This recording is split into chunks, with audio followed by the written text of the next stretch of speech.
तो दोस्तों, जैसे मैंने कल आपको भारतीय संविधान में जो लिखा है कि भारत के जो सांसद है और जो भारत का संविधान है और भारत का जो लोकसभा है संसद, उसमें हम किसी भी इंटरनेशनल लॉज को फॉलो करेंगे या नहीं करने का अधिकार सांसद को दिया है। हमारे सांसद उस पर बहस कर सकते हैं। तो उसी तरह से और एक आपको आज एक नया संवैधानिक बाब मैं आपको बताने आया हूँ। अगर सरकार कोई डिसीजन लेती है, अगर सरकार कोई नियम लगाती है, अगर सरकार आप पे कोई नियम थोपती है, अगर सरकार आपको पाबंदियां लगाती है, अगर सरकार आपको कानून लगाती है, सरकार अगर कोई नियम लाती है, सरकार कोई कानून लाती है, तो आप उसका संवैधानिक तरीके से विरोध कर सकते हैं। ये मैं नहीं कह रहा हूँ, ये संविधान कहता है, द कॉन्स्टिट्यूशन ऑफ इंडिया कहता है।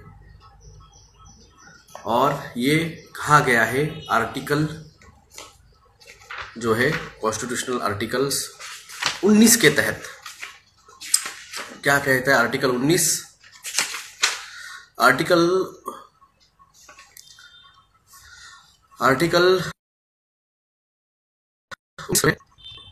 Protection of certain rights regarding freedom of speech.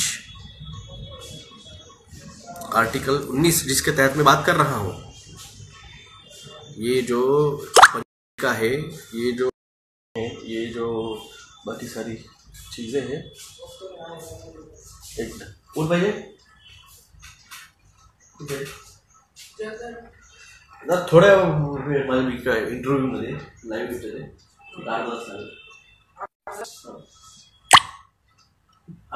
Live याच्यामध्ये आहे, लाईव्ह कॉन्फरन्स चालू। तो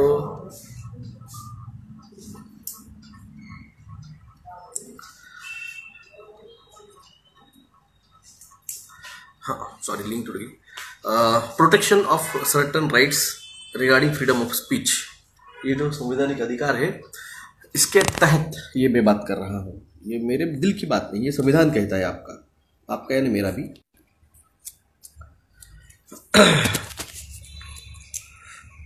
Protection of certain rights regarding freedom of speech. All citizens shall have the rights to freedom of speech and expression, to assemble peaceably without arms, to move freely through the territory India, to reside and settle in any part of the territory of India, and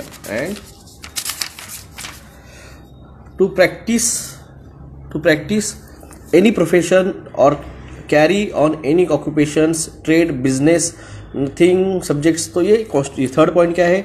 Nothing in sub clause of the said clause shall affect operation of any existing law for it impose। Fourth है, यानी सब ये यहाँ पे लिखा हुआ है points. इसके तहत आपको freedom of speech, freedom of living.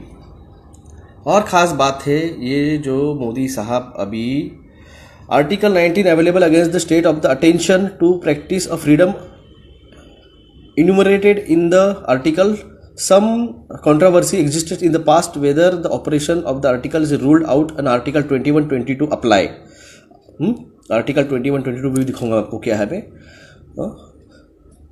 Thus, to take one example, person whose freedom is movement has been taken away by imprisonment or detention does not thereby lose his freedom of expression so long as it is existence within the valid conditions relation to the imprisonment or detentions. Hence, a detainee cannot be prevented from the sending outside the jail or publication matter।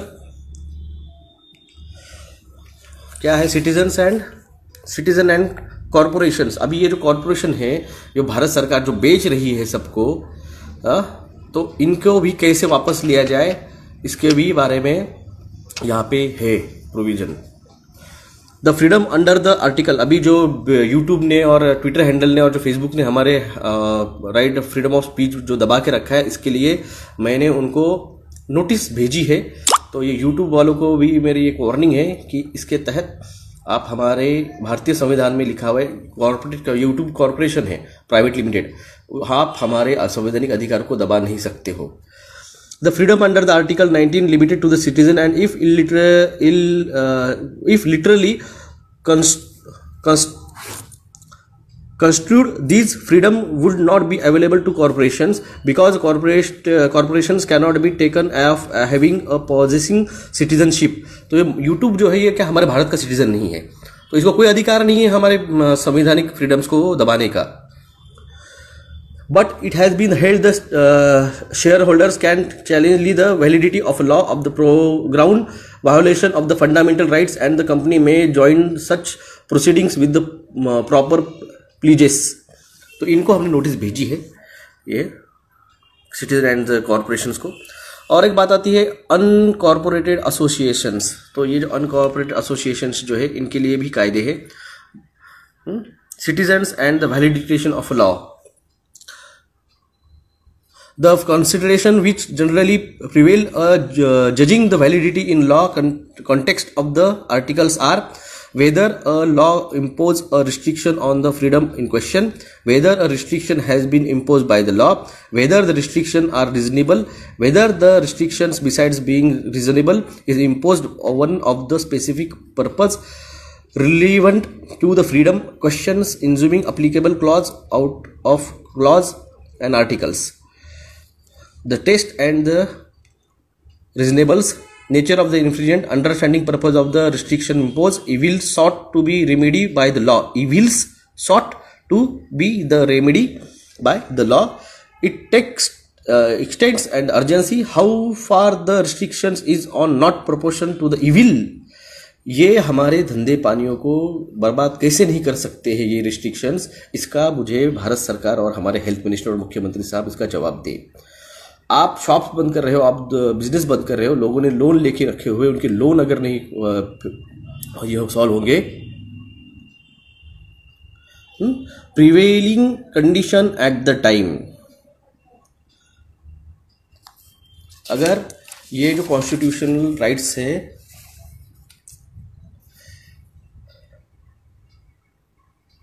यहाँ पे freedom of assembly है, संवैधानिक freedom of press है,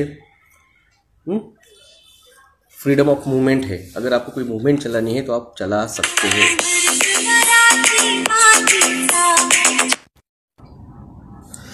sorry, तो ये अभी आपको दिखाता हूँ मैं article 21।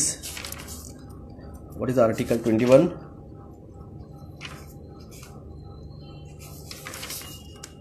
Article 21 protection of life and personal liberty.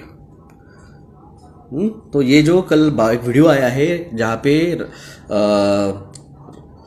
Rajasthan के मुख्यमंत्री गहलोत साहब, आप लोगों को कोई अधिकार नहीं है, हम आप लोगों को घर को बाहर नहीं निकलने देंगे, ये जो कह रहे हैं ना, तो इनको जाके थोड़ा सा protection of life and personality liberty ये आर्टिकल जरा दिखा दीजिए।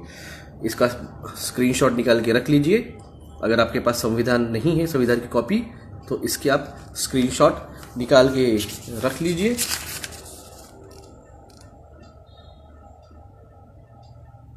इसका स्क्रीनशॉट निकाल के रख लीजिए।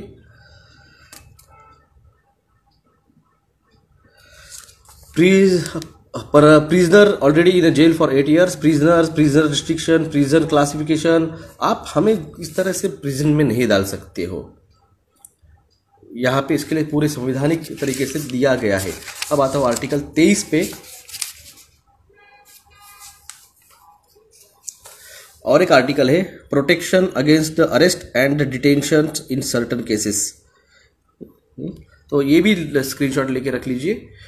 आप हमें ऐसे किसी भी बैकग्राउंड के ऊपर, मन चाहे चीज के ऊपर आप हमें नहीं डाल सकते हैं।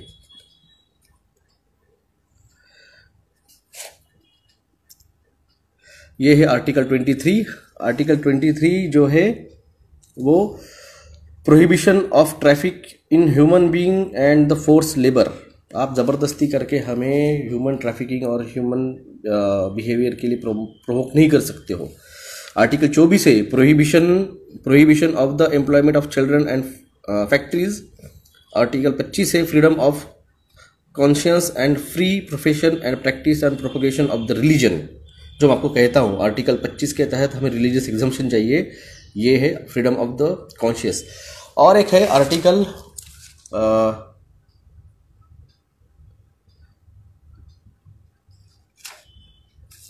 Article 39. The article has been described as being object of the securing welfare state and may be united for the construction provision to the fundamental rights.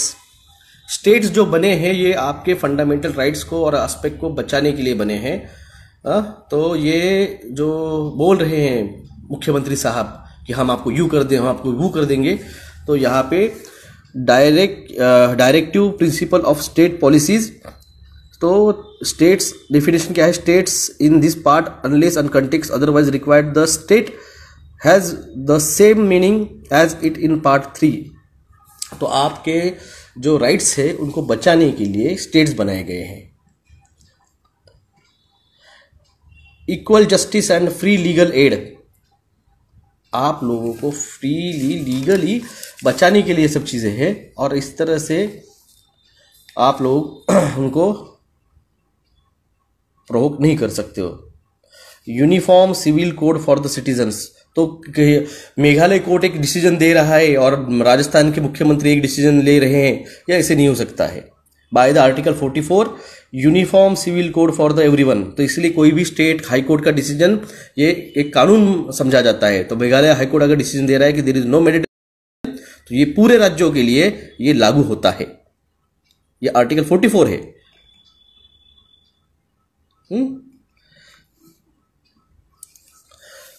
Promotion of education and economical interest of the scheduled caste and scheduled tribes and weakened sections, ये सब जो है ये आपके संवैधानिक fundamental rights, fundamental duties क्या है? Ability of the constitution and respect the ideas and the institution. तो ये सब चीजें मैं आपको इसलिए अभी दिखाई कि ये और ये जो रिस्ट्रिक्शन ये सब थोप रहे हैं और ये जो हमको धमकी दे रहे हैं, हम आपको डिटेन करेंगे। संविधान के आर्टिकल 19, आर्टिकल 22, आर्टिकल 25 और आर्टिकल 44 के तहत आप हमें इस तरह के इलीगल पुश नहीं कर सकते हैं। और ये संवैधानिक अधिकार आपको पता नहीं है और ये आप जानकारी नहीं रखते हैं, इसीलिए ये आप पे थोपते हैं और आप घरों में डर के बैठ जाते हो। समझे? फ्रीडम ऑफ स्पीच है आपको, freedom of living, freedom of business है आपको क्या बिजनेस करना है ये आप डिसीजन ले सकते हैं। आपका डिसीजन आपका बिजनेस करने का नहीं करने का, जो गुजरात में हुआ था कि नॉनवेज जो स्टॉल्स थे उनको बैन करा दिया था वहाँ के मेयर्स ने और मुख्यमंत्री ने। ये अनकॉन्स्टिट्यूशनल है। किसको क्या धंधा करने का है लीगल वे पे, उसको आप रोक नहीं सकते हो।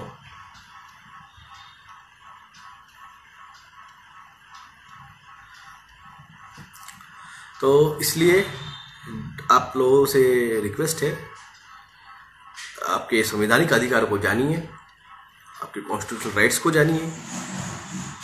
आपको अगर कोई कंपलसरी करता है तो आप उसकी कंप्लेंट पुलिस स्टेशन में जाके कर सकते हैं। आपको कोई कंपलसरी नहीं कर सकता है। अगर आपको कोई रोक लगा रहा है किसी भी चीज़ से तो आप उसकी लीगल वे पे कंप्लेंट पुलिस स्टेशन में दे सकते हैं। आर्टिकल 142 यूज करके सुप्रीम कोर्ट मैंडेटरी कर सकता है क्या? 142 article 142 article 142 article 144 article 142 enforcement of the decrees and order of the Supreme Court and order as to the discoveries etc. नहीं, ये नहीं कर सकते हैं। इन्फोर्समेंट ऑफ द डिक्रीज करने के लिए क्या देंगे आप? डिक्रीज ऑर्डर आप डिक्रीज करने के लिए ये बताएंगे कि पहले, तो फिर आर्गुमेंट के लिए ये बात आती है कि फिर आप कैसे डिटेक्ट कर रहे हो आर्गुमेंट की आई हुई है? कैसे पता करेंगे आप हमारी आई है? टेस्ट से आप डिटेक्ट करोगे आई है। जब हमने प्रूफ दे चुके हैं कि टेस्ट 2017 में खरीदी है, 2017 में टेस्ट आपने खरीद के रखी हुई है, तो आप किस बलबूते के ऊपर चैलेंज करते हो कि ये आई है? तो आपने 2017 के डॉक्यूमेंट के तहत हमको पता है कि आपने करोड़ों रुपए के, कितने रुपए मालूम है कितने के खरीदे हैं? हाँ, एक किट है ना वो हार्डली 50 ग्राम की आती है, तो इन्होंने कितने की खरीदी है स्विट्जरलैंड वालों ने? 10,000 लाख 10 लाख 25,38,500 किलो। कितना? 25,38,000 25,38,500 kg। उसकी वैल्यू कितनी थी? कॉस्टिंग वैल्यू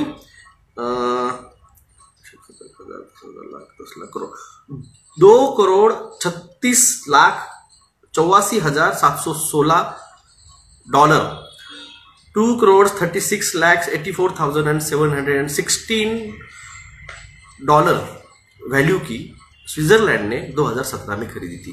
वही चीज यूरोप की थी, यही चीज यूनाइटेड स्टेट की है, यही आयरलैंड की है और वही इंडिया की थी। तो आप किस बलबूते पे यहां पे कहा है कि enforcement of the decrees and order of the supreme court and order as to the discoveries. क्या डिस्कवर किया आपने? ठीक है, किट आपने 2017 में खरीदी थी। डेल्टा की किट कब खरीदी?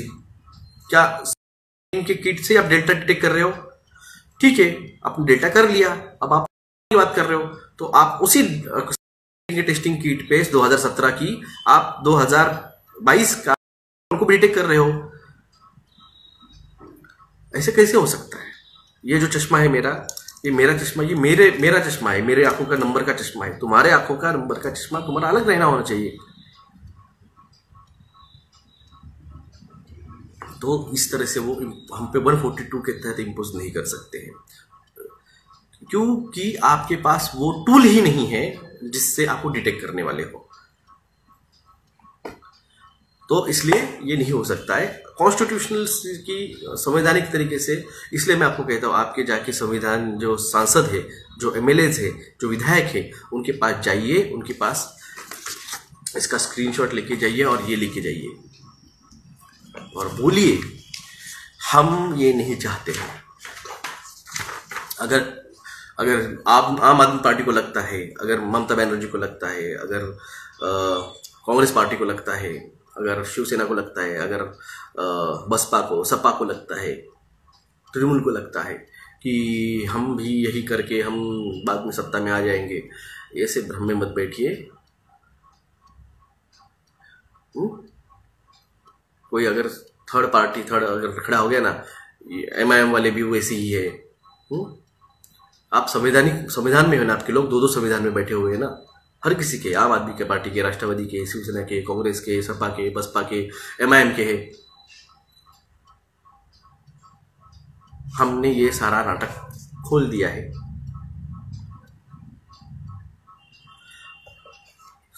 इस तरह से सरकार नहीं बनाई जाती है। आज नहीं तो कल ये सारी चीजें एक्सपोज हो गया। आपको लगता था होगा मोदी साहब को, मोदी चाचा को और मामू को लगता होगा कि हम सब मैनेज कर ले और हम सब कर लेंगे, हम जैसे बैठे हैं जो कोर्ट जाते हैं।